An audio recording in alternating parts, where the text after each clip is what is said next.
Hey folks, hello and welcome to this YouTube channel. In this video, I'm gonna teach you how to fix D3D compiler underscore 43.dll is missing in Windows or computer.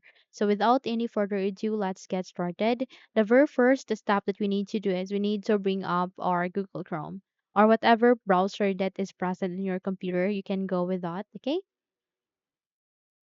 So here at the browser that we have just opened, you need to type for DirectX user. Okay,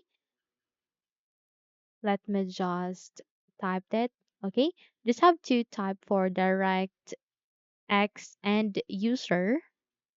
The moment you've typed it, you would be redirected here at the results. Okay, here you need to proceed on DirectX space and user runtime web installer link. Just have to click on it. Okay, and wait until you are being redirected to the link where you can download this application or file.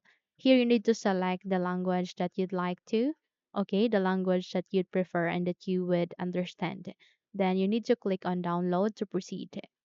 So here, just have to wait until this would be downloaded. In my case, it is already downloaded. Once you're done, click this arrow icon.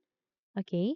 The moment you've click on it, just have to wait until you are being redirected to the X user itself. Just have to give yes by clicking on yes under the user account control. Okay. Just have to give permission to continue. Okay. So here it asks you to continue on installing by accepting the terms and conditions of this DirectX. Just have to go with I accept the agreement and then click on next and then click on next. Okay. So just have to wait until this installing components will be done. It is still initializing. Okay. So just have to be patient until it will be done. Okay. So that's it. Once you're done, check if your problem has been fixed. Okay. So that's it. If you think this video helps, and don't forget to subscribe, hit the like button as well as the bell icon to be updated for more tutorials like this. Thank you for watching this video and take care everyone.